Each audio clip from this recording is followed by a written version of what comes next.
Hello everyone, welcome to MYP Biology by me, Basira Gasamli. Today our topic is going to be about species and speciation. So let's get started. Okay, when we say the word species, what comes to our mind? So it's a group of organisms that breed with one another and produce fertile offsprings. In all over the world, you can see different species mate and breed fertile offspring, such as a species of cat, a species of dog, or a species of a human. When it comes to speciation, it's the formation of new species. You might somehow wonder that there are an array of the species all around the world and how did they occur, how the formation happened. So today we're gonna just put an end to these all questions together. So, species are created by a series of evolutionary processes. So, first, populations become isolated and separated. It can be geographically or reproductively, and isolated populations evolve independently.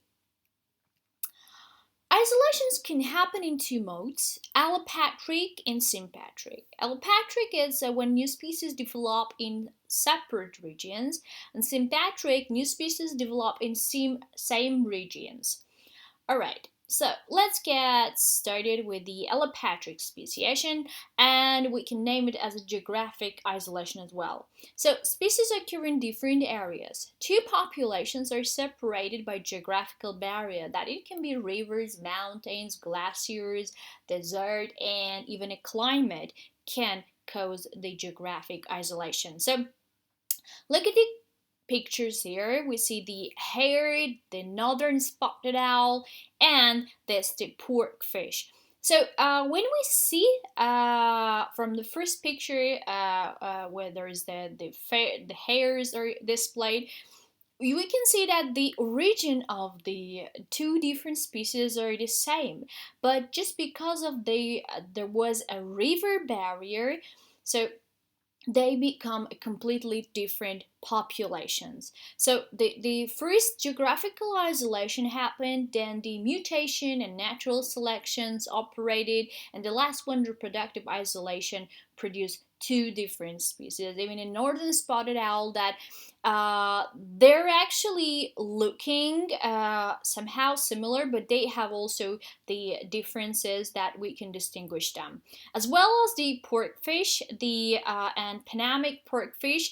So somehow they look similar, but the let's say the some certain characteristics on their body is very different, just because of one of them are living in the Caribbean Sea, the other one is living in Pacific Ocean, which actually creates the differences. So, the allopatric isolation, it means the geographic isolations. The species are living or somehow divided into different geographic places, and that's how the differences actually occur. But what about synpatric isolation? Synpatric isolation means that the species are actually living in the same habitat, but they somehow achieve differences even without changing their habitat. So first of all, we're gonna just look at the prozygotic isolation. It has four types: ecological, temporal, behavioral, mechanical, and gemetic. So first of all, ecological.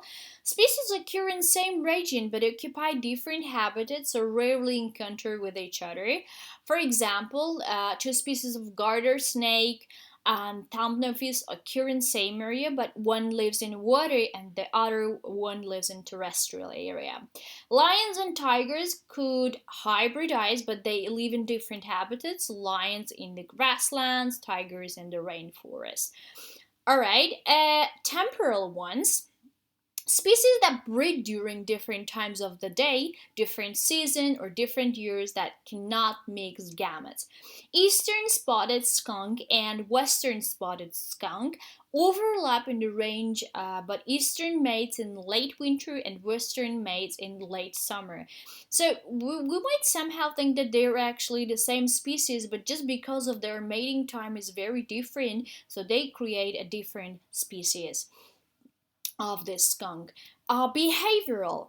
Unique behavioral parents and individuals isolate species, identifies member of the species, attract mates of same species, courtship rituals, and mating calls. For example, bluefoot boobies mate only after courtship display unique to their species. Just because of the courtship display, they are actually isolated by the other species. Mechanical isolation is that morphological differences can prevent successful mating. Even in closely related species of plant, the flowers often have distinct appearances that attract different pollinators.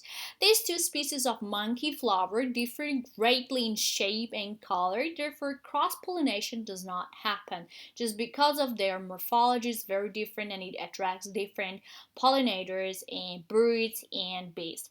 For many insects, male and female sex organs of closely related species do not fit together, preventing sperm to transfer.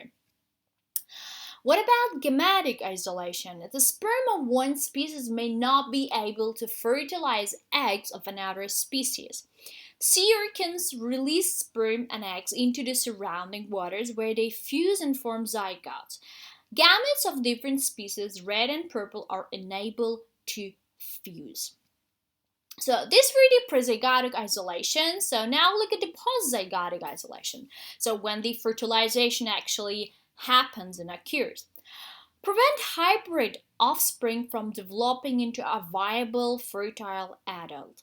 So reduced hybrid viability, reduced hybrid fertility, and hybrid breakdown. So those are the three sections of the postzygotic isolation. So first of all, reduced hybrid, even if hybrids are vigorous, they may be sterile. Chromosome of parents may differ in number or structure. Meiosis in hybrids may fail to produce normal gametes, such as like horses and donkeys. They can mate, but the mules are vigorous, but they are going to be the sterile, so they are not gonna produce the offsprings.